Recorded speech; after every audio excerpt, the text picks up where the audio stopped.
bahan kuliah hari ini? Sudah, Bagus. Pak. Bagus Aldi.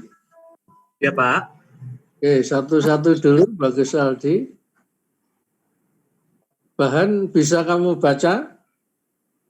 Ya, untuk halaman pertama, halaman 247 ya. 247. Bisa.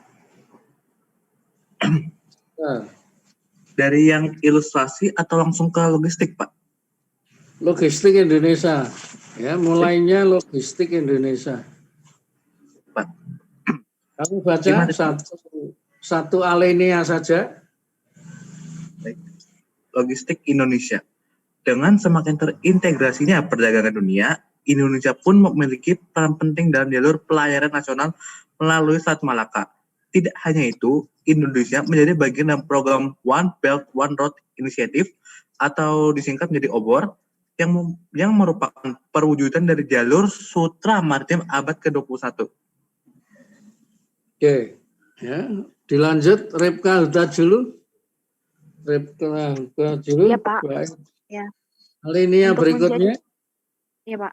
Untuk menjadi bagian dari jalur perdagangan dunia, maka kondisi logistik Indonesia di dalam negeri harus mampu mengakomodasi kebutuhan, tuntutan, dan tantangan logistik yang efektif dan efisien.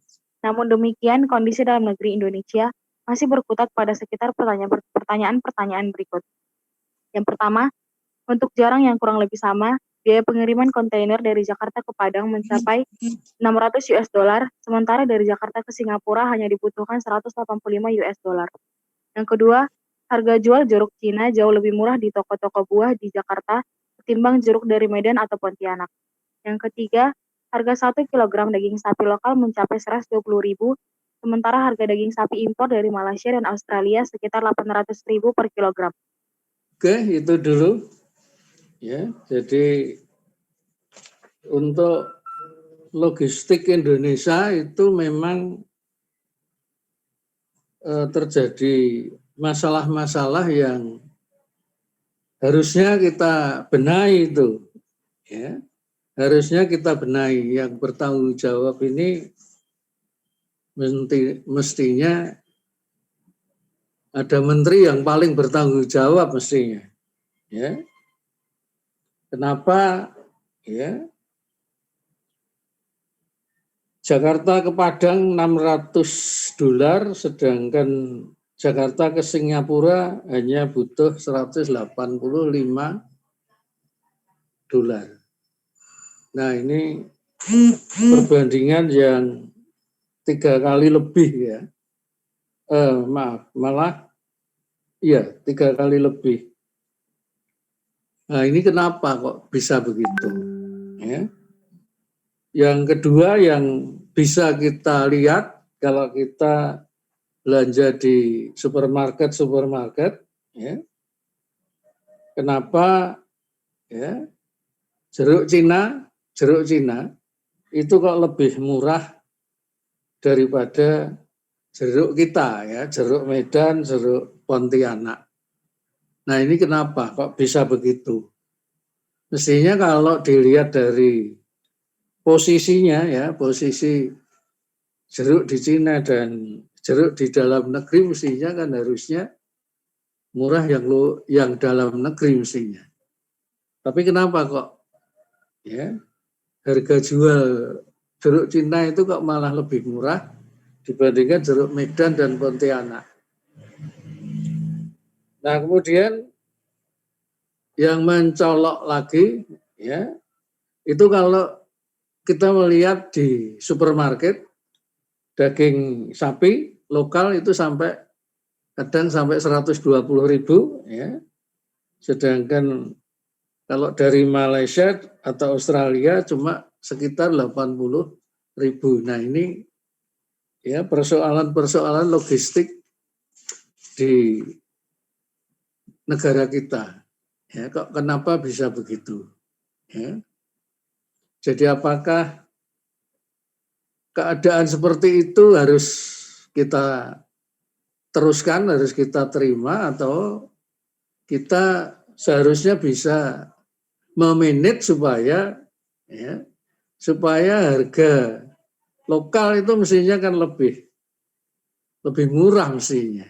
Ya toh, kalau dilihat dari ongkos transport saja sudah terlihat, ya makin jauh transport seharusnya kan memikul HPP-nya, harga pokok, ya penjualan atau harga pokok yang ya tercatat di supermarket. Mestinya kan harusnya ya produk lokal itu kan mestinya lebih murah, ya, dan bisa menandingi kualitas ya apa yang disajikan oleh produk luar negeri. Ya. Nah, kalau kita hanya menerima keadaan seperti itu terus, nah kita akhirnya nanti ya jadi seterusnya jadi konsumen, ya, negara yang seharusnya bisa mendayagunakan rakyatnya untuk berproduksi, tapi kenyataannya jadi negara konsumen terus. Padahal ya, kalau dilihat ya negara kita itu ya sekitar ya 30-40% kan warga miskin. Nah, kalau seperti itu ya tidak kita berdayakan ya seterusnya akan jadi masyarakat miskin terus, ya, tidak bisa mengolah sumber daya yang ada di negara kita. Berbeda kalau misalnya ya negara dengan rakyat miskin yang banyak tapi bisa mengolah ya sumber dayanya sendiri sehingga bisa ya bersaing dengan luar negeri, ya. Setidak-tidaknya ya produksi dalam negeri atau produksi lokal itu yang menikmati juga ya warga lokal, itu sudah termasuk ya sirkulasi pendapatan yang bisa diandalkan. Oke, ya silakan ya dibaca halaman 248 ya 248. Tolong ini juga Alif ada enggak ini? Juga Alif ada enggak ini? Tolong jangan memakai gambar lain selain wajahmu ya. Juga Alif dibaca halaman halaman 248. 2 bait ya, 2 alinea. Tolong wajahmu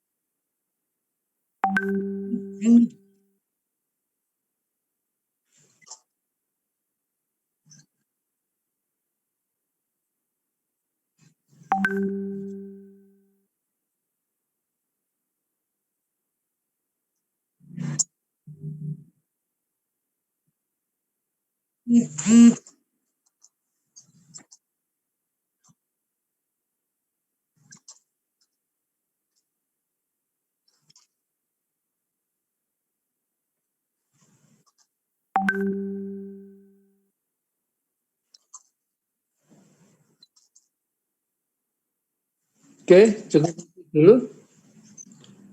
Jadi sudah sejak beberapa dekade ya, termasuk yang di sini yang dicatat sampai 2017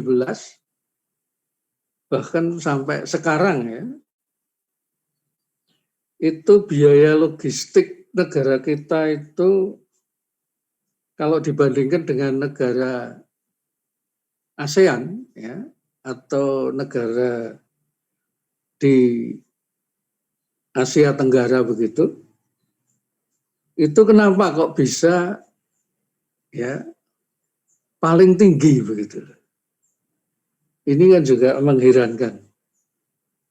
Apakah kita juga menerima ya kalau biaya logistik di Indonesia itu ya tercatat ya sudah beberapa dekade itu ya 24%, padahal ya biaya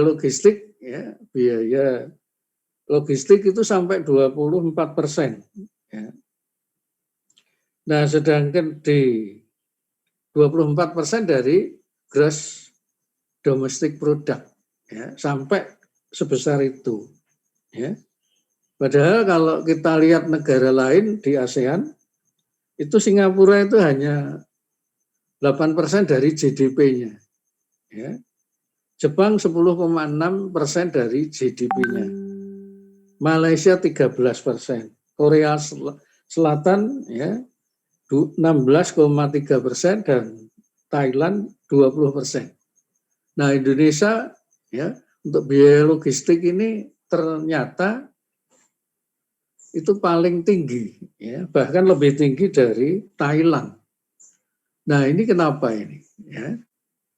Jadi ya kalau biaya logistik tinggi ya, kalau biaya logistik tinggi otomatis nanti harga jual itu pasti lebih tinggi ya. Jadi kalau biaya logistiknya tinggi ya, katakanlah biaya untuk pengiriman itu tinggi, ya otomatis nanti harga jualnya pasti tinggi. Nah, ini yang menyebabkan ya barang-barang kita terasa harganya kok lebih tinggi begitu. Nah, tapi anehnya ya tadi ya. Jadi kalau harga 1 kilogram daging ya di sini 120, kok dari Australia bisa 80. Nah, ini kan jadi pertanyaan. Dari Malaysia juga sekitar 80. Padahal di Indonesia kita tahu ya juga membudidayakan ya hewannya, ya, ternaknya, sehingga kenapa kok harga jual daging per kilo itu sampai 120.000, sedangkan yang dari Malaysia, dari Australia itu cuma 80.000. Nah, ini kan pertanyaan-pertanyaan yang harusnya kita berusaha untuk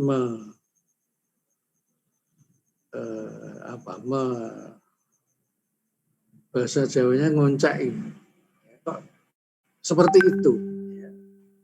Jadi adakah pos-pos tertentu yang menyebabkan ini ya, biaya logistik itu jadi tinggi begitu. Nah, oleh karena itu ya kita dengan melihat bahan ini ya kita bisa menguncai ya, bahasa Jawanya nguncai. Kenapa bisa begitu? Halo, ini putus. Tolong disambung lagi ya. Masih sambung, Pak. Masih sambung, kok ada Masih, Pak. Oke. Masih jalan. Nggih. Silakan. Oke, ya. Jadi silakan dibaca tabel 5.1, tabel 5.1 ya. Ini biaya logistik yang sempat dicatat ya oleh ya orang-orang yang berkecimpung di logistik ya. Jadi kalau kita susun ya biaya logistik itu jadi beberapa unsur ya, transportasi 3,31% ya dari barang yang dijual.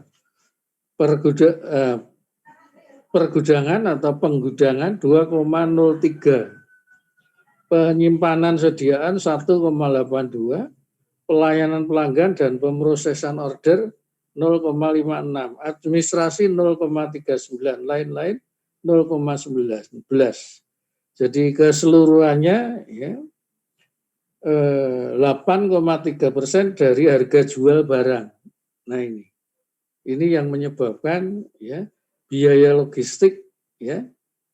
Ini yang di negara maju ya, di negara maju hanya sekitar 8,3% ya. Sedangkan di Indonesia tadi sudah disebut ya 24%. Nah, jadi negara-negara maju itu sudah bisa diinventarisir ya bahwa komponen dari biaya logistik itu ya hanya sekitar 8,3%, sedangkan di Indonesia itu sampai 24%. Ya. Nah ini kenapa kok bisa begitu? Ya.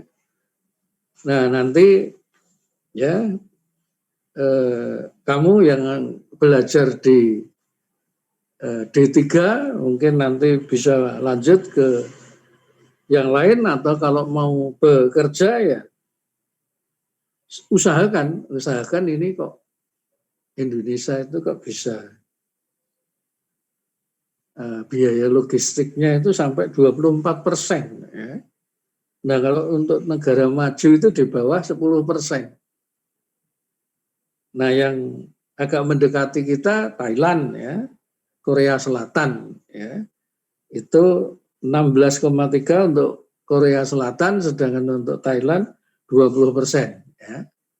Itu masih di bawah negara kita yang sampai 24%. Ya. Bayangkan ya, biaya logistik kok 1/4 harga jual. Nah ini ya 24% itu kan mendekati 25%. 25% itu kan 1/4 ya, 1/4 harga jual. 25% dari harga jual itu berarti kan ya sangat tinggi, itu sangat tinggi. Makanya di Indonesia ya paling tinggi untuk biaya logistiknya. Oke, kamu langsung melihat halaman 252. Halaman 252. Tolong semuanya melihat halaman 252. Islanova ada enggak ini Islanova? Kamu baca satu bait saja, halaman 252. 5.4, penyebab tingginya biaya logistik Indonesia. Oke. Silahkan. Mana tadi Islanova kok hilang? Halo? Islanova kemana tadi? Ada, Pak.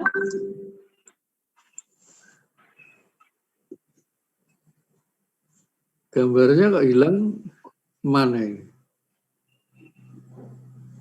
Ini udah on cam, Pak. Oke, ya, silakan dibaca.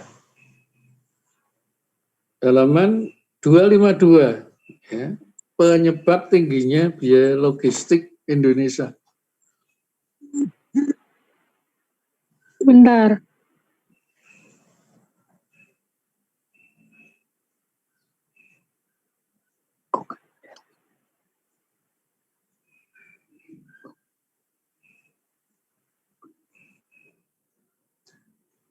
Sebentar atau maaf ya.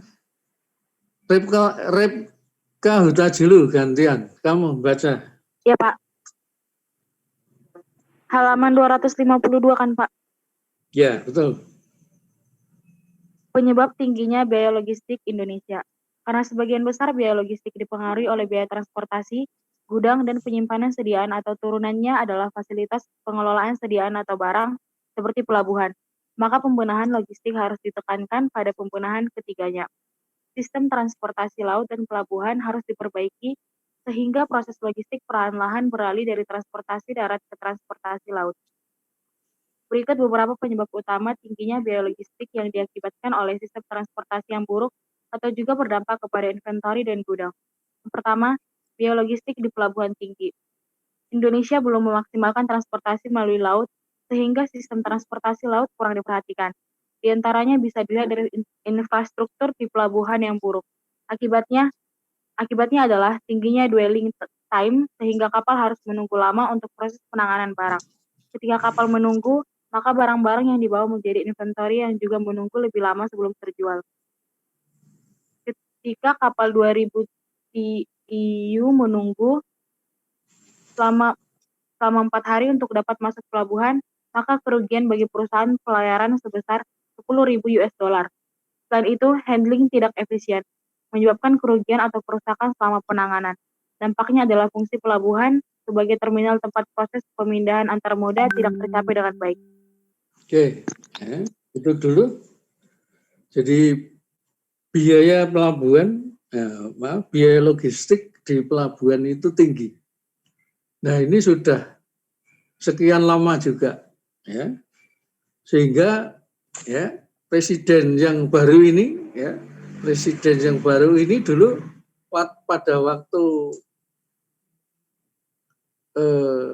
menjabat pertama itu sudah pengennya itu untuk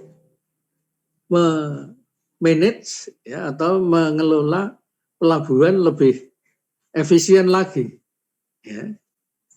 Jadi Pak Presiden yang terakhir ini itu kan pada waktu periode pertama sudah punya niatan untuk memperbaiki manajemen di pelabuhan, ya.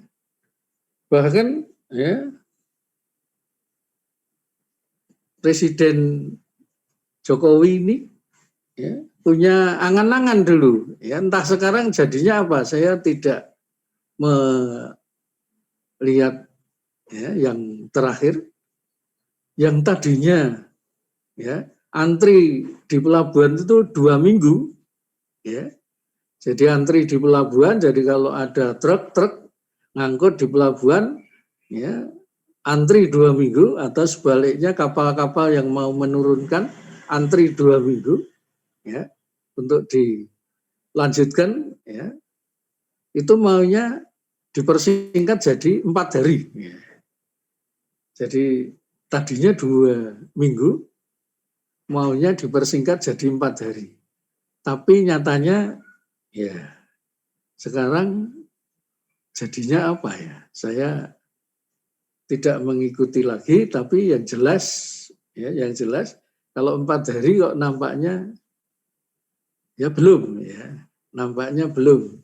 Menurut ya laporan-laporan koran ya itu ya tidak bisa yang tadinya 14 minggu jadi 4 hari itu nggak bisa, ya toh? Jadi ya lebih dari 4 hari. Nah rata-rata itu ya rata-rata, sehingga ya tingginya dwelling time ya waktu tunggu itu menyebabkan ya biaya logistik di pelabuhan itu menjadi tinggi, ya.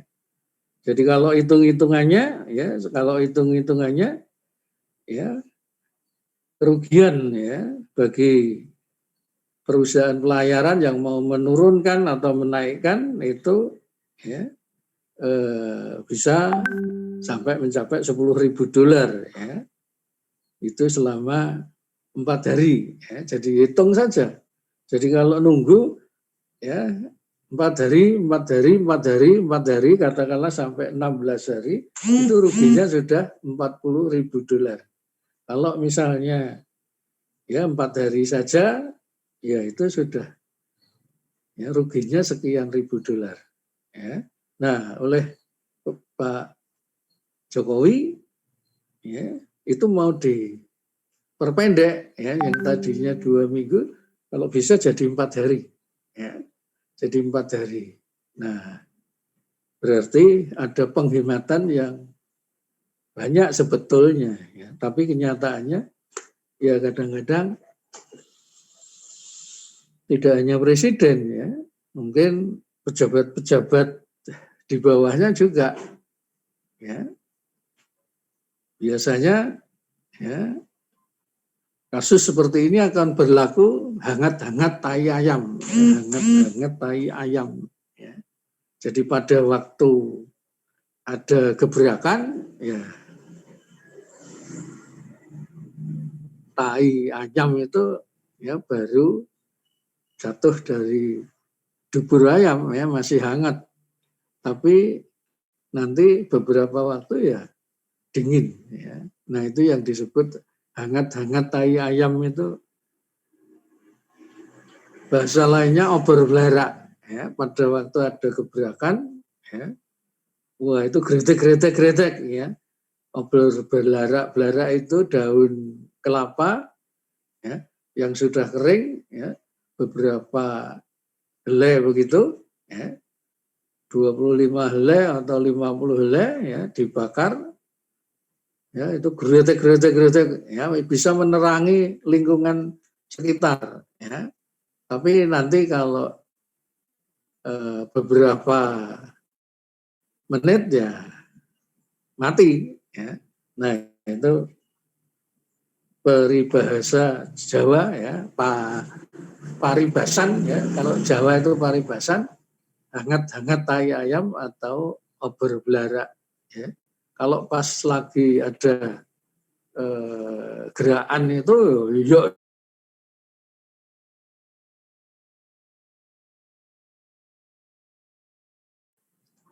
Masih sambung ini ya? Halo? Masih sambung? Pak. Masih, Pak. Oke.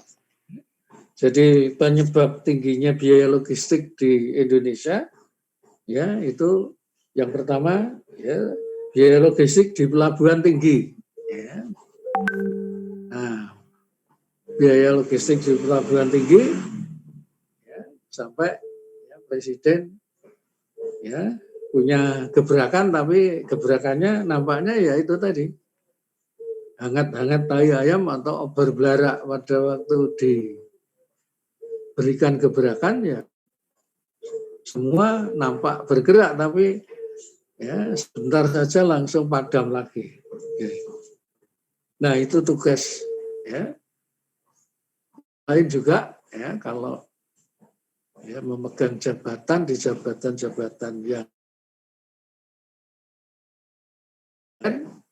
kenapa tidak efisien? Nah itu harusnya prinsipnya jangan dibalik. Ya. Jadi kalau jadi pejabat itu mestinya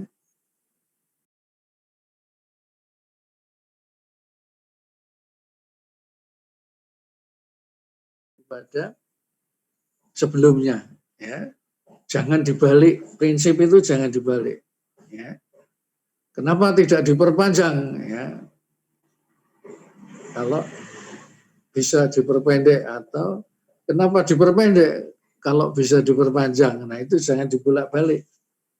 Jadi kalau hal yang seharusnya harus lebih efisien, ya itu prinsipnya mestinya. Ya. Kenapa diperpanjang kalau bisa diperpendek? Ya. Sedangkan yang ingkaran dari efisien itu ya wong gulek-gulek ya. Kenapa diperpendek kalau bisa diperpanjang? Nah itu orang-orang yang pengen ya mencari-cari keuntungan pribadi. Itu biasanya kalau jadi pejabat itu prinsipnya seperti itu. Kenapa diperpendek kalau bisa diperpanjang?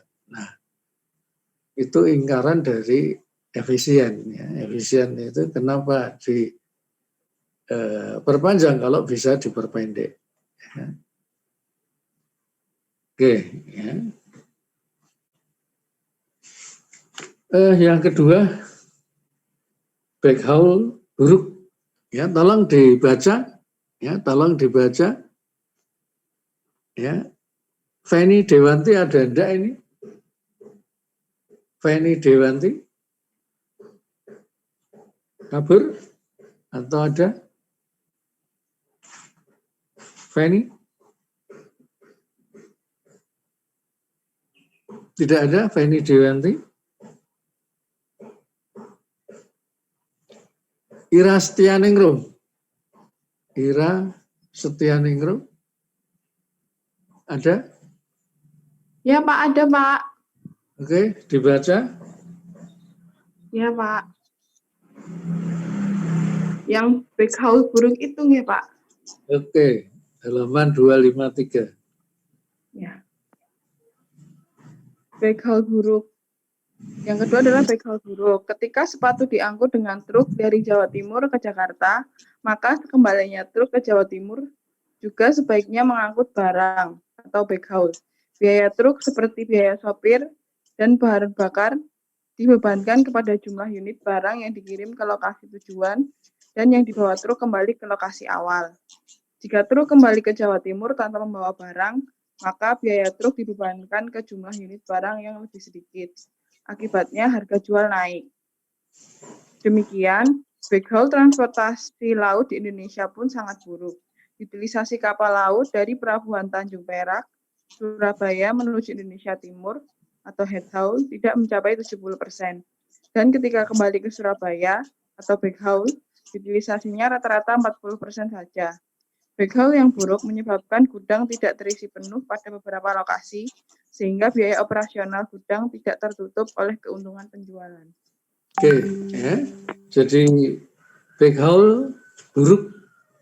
Ya, jadi kalau yang dikehendaki, ya, baik itu transportasi dengan kapal, ya, atau katakanlah taksi, ya, yang paling mudah itu yang di sekitar taksi, ya, hampir mirip.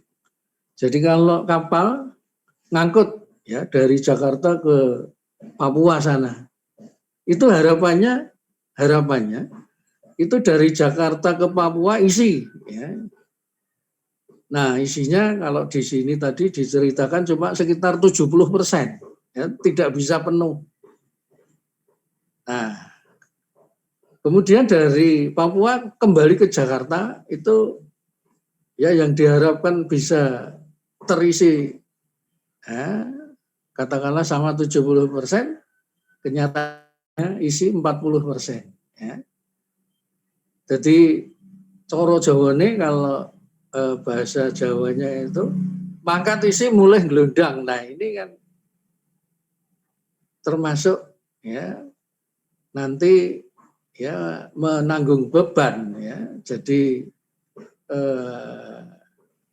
pergi membawa isi, pulang kosongan. Nah, ini berarti kosongan itu memakai biaya, ya, memakai biaya dan harus diperhitungkan terhadap terhadap harga jual produk. Nah, demikian juga contoh yang lain, misalnya taksi dari Solo ke Jogja isi. Nah, yang diharapkan sopir taksi kan dari Jogja ke Solo kembali itu juga isi, ya. Nah, sehingga, ya, bisa untung sopirnya, ya, mangkat isi, mulai isi. Nah, berarti ada 2 kali pendapatan si sopir. Berbeda kalau misalnya dari Solo ke Jogja isi, mulai kosong. Nah, berarti kan HPP-nya jadi tinggi. Ya, katakanlah bensinnya mangkat mulai, ya, ijo itu guru mangkat tok, mulai orang angkut apa-apa kan berarti tidak dapat tambahan hasil. Nah, demikian juga untuk angkutan di laut, ya, angkutan di laut dari Jakarta ke Papua katakanlah, ya, kalau isi kemudian dari Papua kembali ke Jakarta kalau kosong, ya berarti, ya, nanti akan mempengaruhi, ya, barang-barang yang dijual di Papua.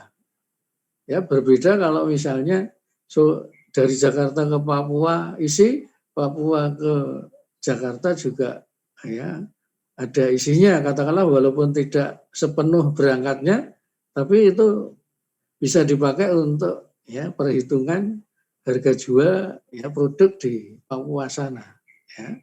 Jadi secara bisnis, ya, transport, ya, ongkos biaya transport itu akan diperhitungkan, ya, akan diperhitungkan terhadap harga jual ya, yang dijual di Papua. Nah, itu namanya backhaul buruk ya. Backhaul jadi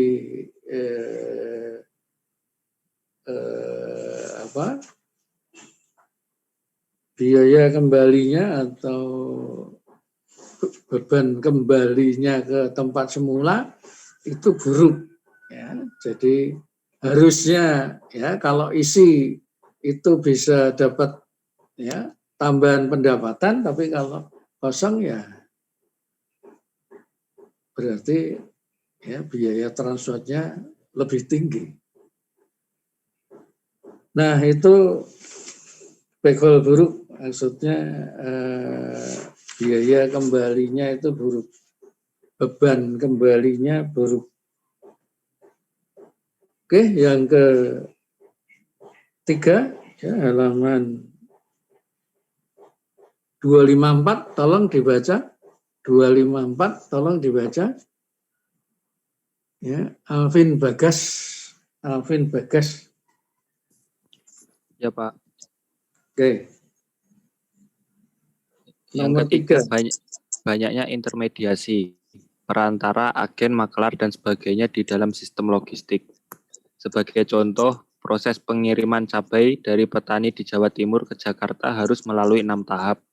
Pada setiap tahap muncul biaya penyimpanan atau inventory di setiap perantara. Resiko turunnya kualitas cabai dan keuntungan yang diambil menyebabkan biaya pengiriman dan harga jual cabai menjadi mahal. Oke, ya, jadi ini tidak hanya cabai, ya, tapi bisa ya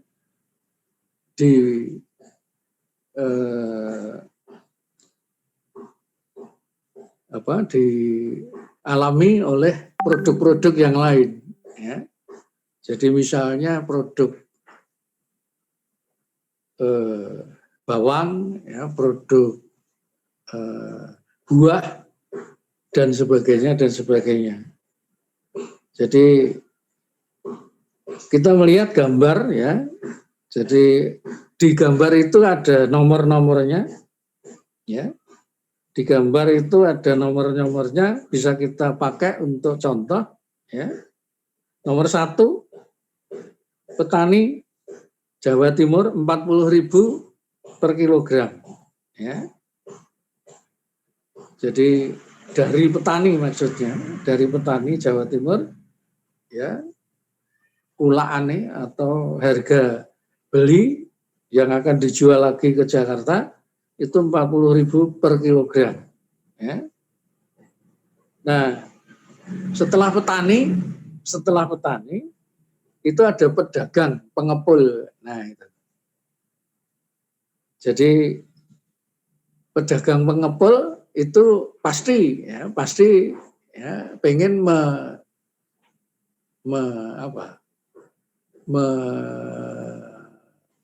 menarik ya keuntungan juga ya. Entah berapa ribu rupiah per kilo, tapi yang namanya pengepul itu ya minta ya diberi hasil ya atau pendapatan dari ini mengepul ini ya. Kemudian dari pengepul itu pedagang antar kota ya. Jadi setelah pengepul itu ada pedagang antar kota ya. Jadi katakanlah misalnya dari mana ini? Sidoarjo atau Malang atau mana ini ya. Katakanlah Sidoarjo ya. Ke kota-kota yang lain itu namanya pedagang antar kota. Nah, ini juga minta hasil ya. Pengen pendapatan ya dari ya perdagangan, katakanlah tadi apa ya, apel atau mungkin buah yang lain ya. Nah, kemudian yang keempat, pedagang antar provinsi ya, dari Sidoarjo ke Surabaya ya.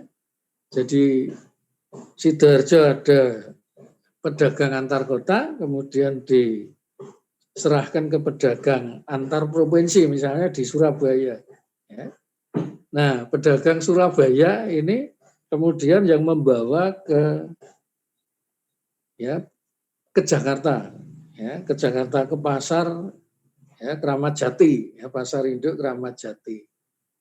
Nah, sehingga dari pedagang Kramat Jati itu baru ke pedagang pengecer.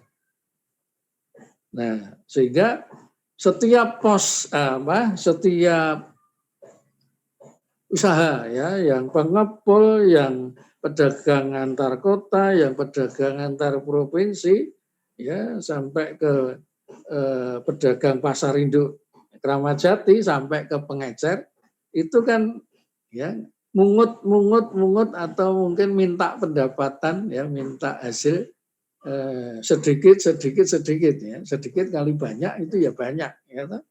Nah, sehingga yang tadinya dari petani itu 40.000 per kilogram, sampai ke pengecer itu sampai 70.000 per kilogram. Padahal yang di bawah itu tidak sedikit, kalau pakai truk besar, nah itu berapa kilogram itu isinya.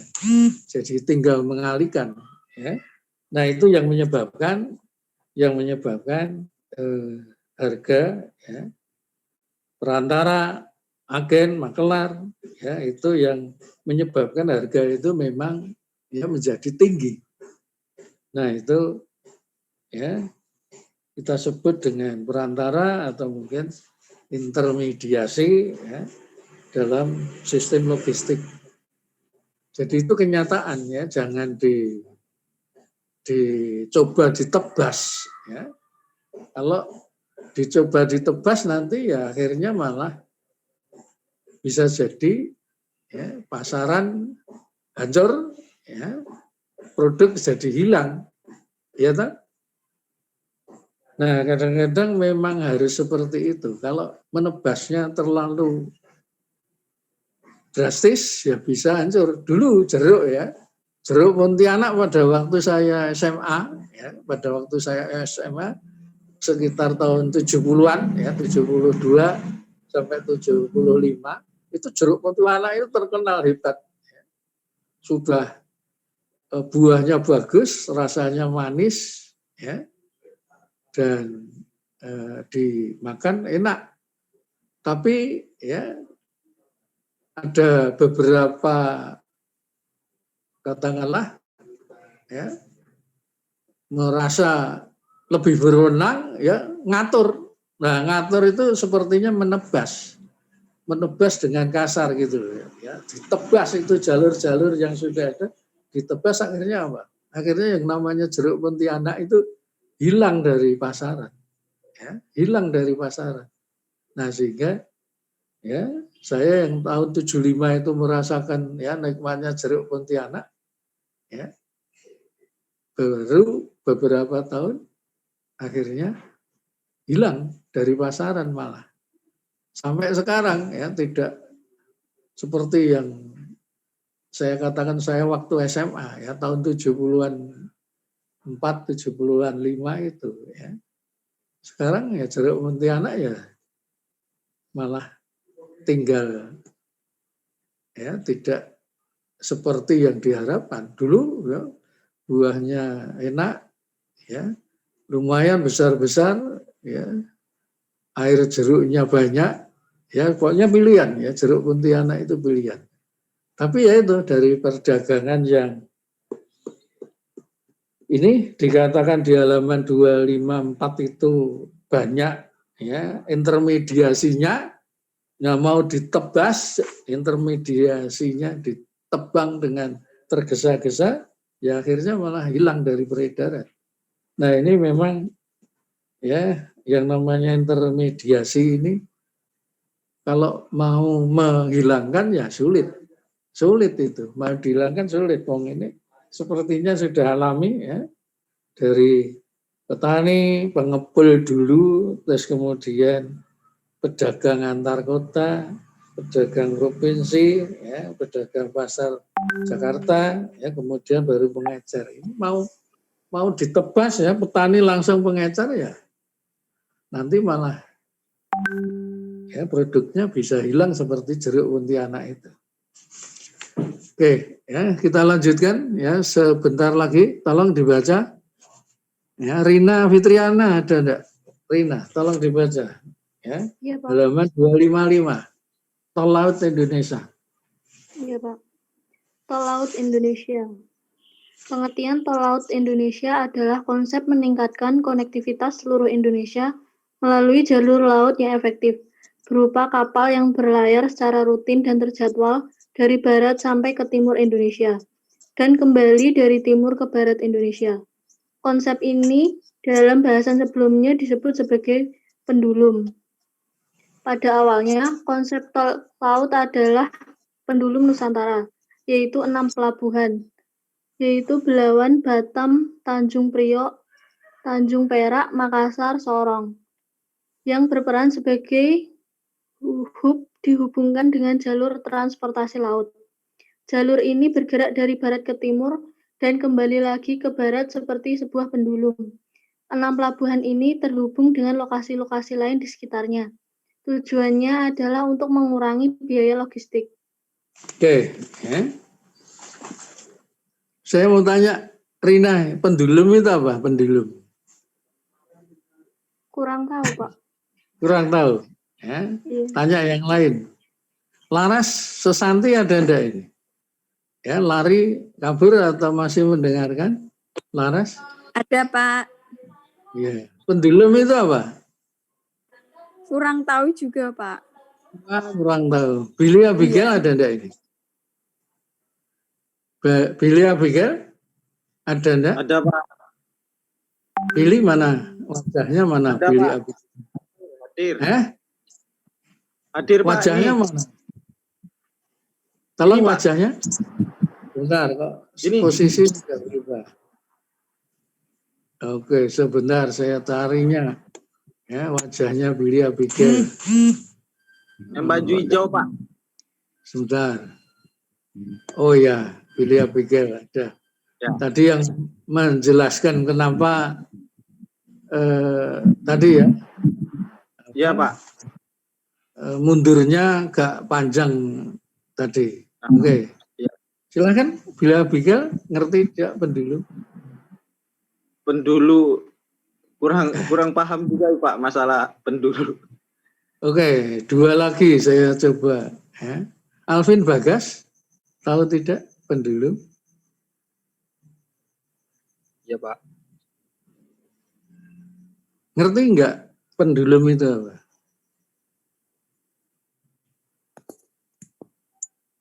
Kalau Kayak bandul bukan, Pak? betul, ya. Jadi agak ragu-ragu tapi betul, ya. Pendulum itu bandul, ya. Bahasa Jawanya bandul. Jadi kalau itu, ya, katakanlah benda dikasih benang, ya, ya kira-kira setengah meter atau 1 meter, kemudian diayun gitu, ya. Pendulum itu bandul, ya. Bandulnya ubah dari kiri ke kanan gitu, kembali ke kiri lagi, kanan lagi, nah itu namanya bandul, ya. Pendulum itu bandul, bisa dipegang tangan atau mungkin ditambatkan ke pohon, ya. Terus benda itu bisa bergerak, ya, dari kiri ke kanan, kembali ke kiri lagi, kiri kanan. Nah itu pendulum. Nah tol laut Indonesia itu dimaksudkan ya seperti itu, seperti pendulum bandul, ya, dari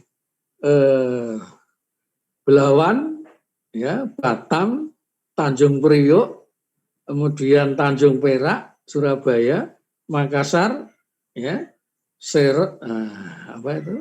Sorong, ya, dari Sorong kembali ke Makassar, ke Surabaya, ke Jakarta, Tanjung Priok, ke Batam, ya, Belawan. Ya. Nah itu maksudnya, ya, karpe, ya, karpe bagong itu ya seperti itu, ya, karpe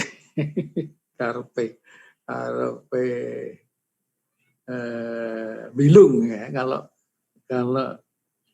orang-orang tua itu kadang-kadang kalau, ya, cengengesan atau gojekan itu, oh gue karpe bilung, ya, bilung, ya.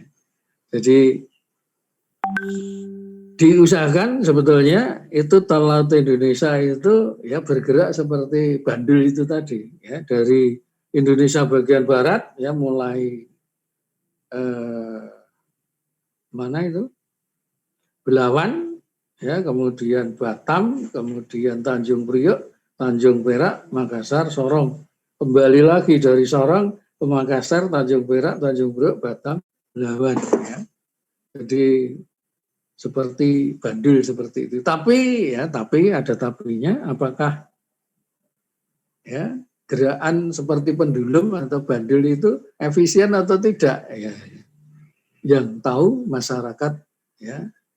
Ini masyarakat laut ini. Kalau sekiranya menanti bandul sampai datang ya, kalau datang bisa jadi rugi. Nah, oleh karena itu ya ini harus diperhitungkan ya, walaupun niatannya itu seperti sapu bersih ya, seperti bandul dari kiri ke kanan, dari kanan kembali ke kiri, itu satu hal yang dianggap efisien, tapi ya nanti prakteknya tergantung dari masyarakat yang sudah menghitung biaya-biaya transport ya, baik ya harapan seperti bandul atau harapan per potong lebih efisien mana? Yang dipilih tentunya yang lebih efisien. Oke, saya kira hari ini cukup itu saja dulu ya. Nanti ya kalau bisa ya, kalau untuk berikutnya kalau tidak ada ketuanya ya, jam 8 belum ada, ditunggu 10 menit ya. 10 menit baru wakil ketuanya. 5 menit berikutnya ya, 5 menit berikutnya ya silakan secara spontanitas yang lain bisa membuat link. Oke, ada pertanyaan atau tidak sampai di sini? Kalau tidak ada ya, saya tutup dan saya ucapkan terima kasih atas kesabarannya mendengarkan kuliah. Oke, selamat pagi. Terima kasih, Pak. Baik, Pak. Makasih, Pak. Pagi, Pak. Terima kasih. Siap. Ketuanya atau wakilnya tadi Mbak Sahabat Vinda. Nutup ya. Nutup Iya, Pak. semua.